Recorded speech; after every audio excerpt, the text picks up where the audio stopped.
Ben 10 vs Green Lantern is getting a warm reception as expected, because people apparently can't understand that the animation isn't indicative of the research, and honestly my only problem with it was that they put so much hands-on animation in it that about 6 whole aliens were in the episode, and it lasted frickin' 2 seconds. Anyway, to address some complaints I saw before we get into the meat of the video, yes, Green Lantern can move faster than a Big Bang and will be able to take down the Omnitrix before it reacted.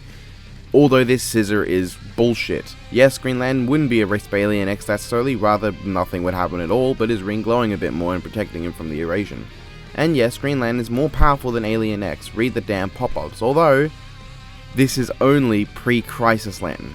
I was rooting for Ben because I thought they just used post-Crisis Lantern. So technically, Death Battle cheated Ben by combining pre-Crisis and post-Crisis. And the ending is fucking bullshit. I mean, scissors, guys. That was a joke episode, that's not really supposed to be serious. Anyway, Weiss vs Mitsuru Kirijo. I hope I'm pronouncing that right. Honestly, it doesn't matter. I'm going to be calling her Kirijo throughout the episode. Or I can just call her Persona Girl, but that would just be annoying. Who should win, and who will win? Honestly, I was hoping Death Battle would never use another Ruby character because of how it would affect them, and not because I make a lot of videos criticizing Ruby. That is irrelevant to this. Even with that in mind, I prefer Weiss because I actually know her. I don't really know anything about Mitsuru except how she scales, and she's hotter because she has red hair, and that's a fact. But the thing here is that if Death Battle has Weiss win, they will pretty openly make their bias clearer than ever. Yang vs Tifa was something the majority kinda glossed over, which is probably because of the hype of Volume 3. Even though Tifa would absolutely obliterate Yang, and Ruby vs Ragnar was a DBX that people threw the no research excuse at despite how clearly it was biased, and honestly the biggest issue is that Ragnar was not faithfully represented. I would not even mind the episode or Ruby winning if Death Battle treated Ragnar with more respect than getting off 2 combos that did pretty much nothing. However, here they have a researched Death Battle for a character that not a lot of people care about as much as they once did, against a fan favourite from Persona 3, and the most popular character of the game's very production staff. Now I do think people are going to sort of gloss over Weiss winning a bit, but not as much as with Yang. Now why do I talk as if Weiss shouldn't win but will win? Well, about the shouldn't win, short and to the point, I've seen Ruby trailers to the end of Volume 6 a total of 6 times, and I've seen the first 3 volumes 7 times. I know how powerful Weiss is. First off, there are a lot of weird Ruby calcs you really can't scale to. The Nevermore feat, for instance, isn't really a usable feat, as no other Nevermore shows this level of power, and only Ruby was able to damage it with help from Weiss and Blake, and after Yang had dealt damage to its internal body. The Blake slicing missiles feat is also pretty worthless, as Weiss used time dilation on her, and basically any calcs for other characters don't apply to Weiss, as she's pretty consistently shown herself to be the weakest of her group. Her physical strength, durability and attack power are far lower than the other members. She excels in speed and variety, but even in speed she's outmatched by Ruby. But Weiss's best weapon is her incredible arsenal, and yeah, for a schoolgirl with only one weapon, she has a surprisingly big arsenal. She can manipulate fire, ice, lightning and earth, she can shoot laser beams, she can create platforms to stand on that can both attract and fire off people, and she can dilate time. She can summon a Borbatusk, Armagigas, and Queen Lancer that can fight and carry her around. At best, you can use this calc that somehow made this explosion City Block level to say her Armagigas and Queen Lancer are City Block level, but the issue with this is that Dust has shown consistently to produce a specific element from its contents, so the idea that the energy is City Block level is pretty silly, as it assumes the dust froze the air around it instead of doing that weird Ruby stuff that it does.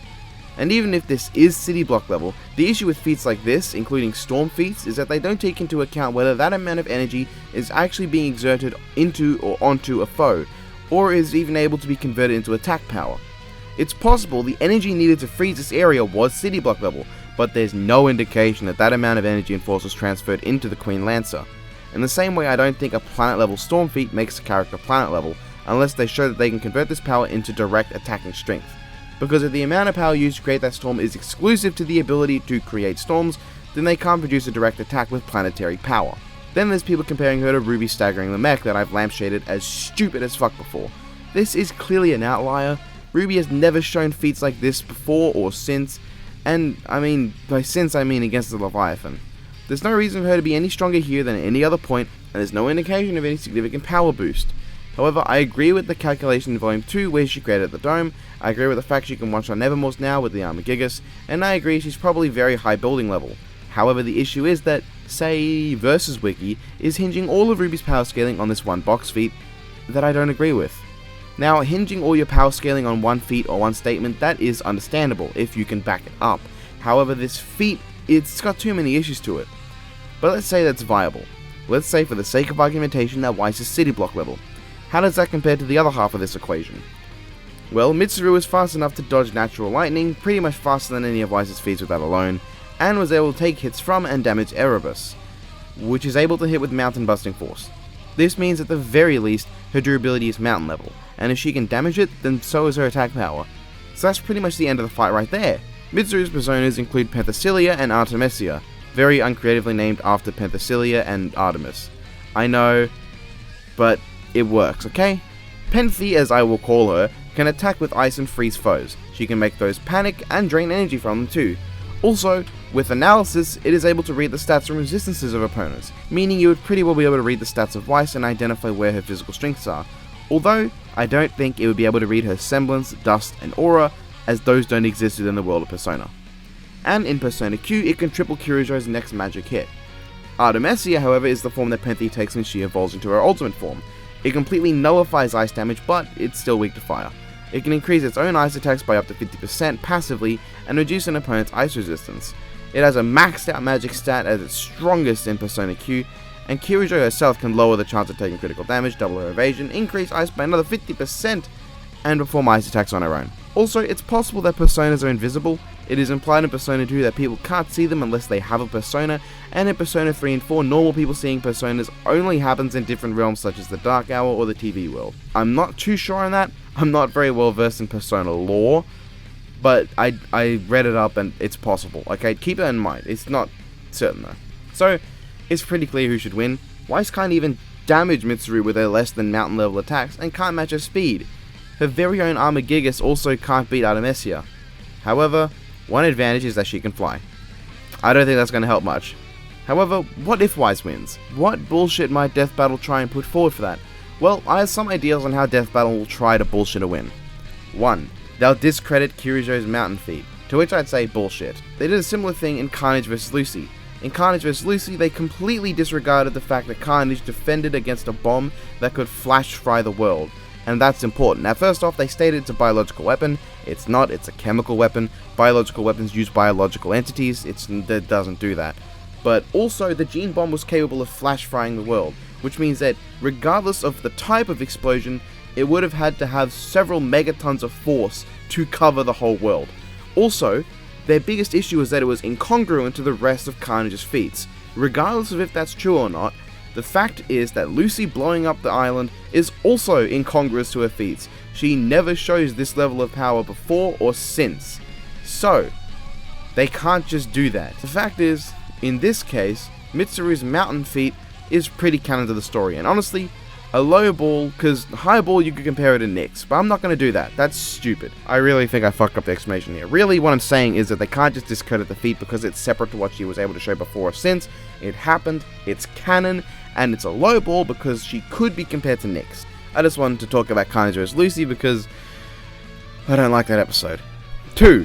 Fire attacks. Weiss has fire, Kirijo is weak to that. Although, once again, it's a bit silly. Weiss wouldn't necessarily know that she's weak to fire, and I don't know if you've been paying attention, but Weiss has basically stopped using fire and also time dilation since the earlier volumes. Fact is, I don't even know if that fire is strong enough to injure her, and it's one weakness. 3. System XX. In cross-tag battle, Ragnar, Ruby, Hyde, and Yu take down System XX, a machine that is supposed to be superior to Master Unit Amaterasu, a device that was able to keep a Doomsday capable of wiping out infinite multiverses going. However, there are 4 issues I have with that. First, I'm not sure how much canonically Ruby, Hyde, or Yu would really help Ragnar in this fight. Ragnar's True Azure is also known to be more powerful than Master Unit Amaterasu, able to create a timeline beyond the Amaterasu and Takamagahara, which must be at least a multiversal feat. Ragnar probably could have soloed System XX. And also, the issue with these sort of feats is that, like I mentioned before, if the True Azure cannot convert the ability to create that universe into attack power, then it's not multiversal. That means that Amaterasu is also being scaled down, which also means that System XX would be scaled down. And also, this is making the assumption that Weiss can scale to Ruby. If Weiss becomes universe level because in gameplay she can scale to Ruby, then Kirijo can scale to Yu because she's also in cross-tag battle. And also, a little thing, cross-tag battle isn't fucking canon! 4. Aura. Some stupid people still think that Aura is some sort of almighty force that makes Ruby superior to other franchises. Aura is not that powerful, short and to the point. If Kirijo hits Weiss with a mountain level attack, let's say 70% is used up to destroy the aura, that remaining 30% doesn't just poof out of existence. It continues and obliterates Weiss, and her aura will not come back. Finally, number 5, bullshit calculations. They'll just bullshit calculations and disregard what Kirijo can do. And just in case you're wondering which cross-tag battle franchise is the strongest, BlazBlue, Persona 4, Undernight, In-Birth, Ruby. BlazBlue has Planet to Universe level characters. Undernight, In-Birth, Persona 4, and Ruby aren't on that level. There are some characters stronger in their worlds, like Kuon the Eternal, Yu Narukami, and the Gods of Ruby. But the reason Persona is strongest of those 3 is that they are comparable to Persona 3 characters, and they average around mountain level. Undernight, In-Birth averages at town level with characters like Hilda, Gordeau, Waldstein, Yuzuria, Enkidu, Batista, Merkava, Linnae, Kuon, Chaos, and the other 5 rebirths, possibly being higher. And all of this is scaling to one of Linnae's attacks in game that seems to pretty well show how powerful she is, and is also one of her infinite worths, but not her strongest attack, which is the infinite worth EX. Unlike the above feat involving ice, this is a pretty accurate feat. Linnae doesn't have lava controlling feats, so the only way she can create a lava plume is if she's hitting the ground hard enough to cause the plume to erupt. This is not Linnae at her strongest, but yada yada yada. Also, according to lore, the effect for initiation of an infinite worth EXs is actually a thing that happens in the world. This blast happens in universe, and is a beam of light that characters can dodge and react to. This is consistent with how characters can react to Linnae's light speed attacks, meaning some characters are minimum light speed, and Seth in particular is massively faster than light, as he moves so fast that light stops around him in his infinite worth EX. Finally, all these characters are also immortal. Everyone in Undernight, In-Birth is immortal. Ruby then gets to be at the bottom, and Arcana Hearts. Technically, it is one of the strongest. Probably even the strongest. BlazBlue has some universe level characters, but everyone in Arcana Hearts 1 and 2 at least is universe level, as Mildred was able to tank the energy needed to merge universes, the energy itself, not the merging itself. She'd tank the energy required to do that, not the actual merging, and Heart Aino could beat her, meaning Aino would solo most of the characters in this game. Anyway, who would win? The topic of this damn video. Mitsuru Kirijo should win. Who will win? Probably Weiss.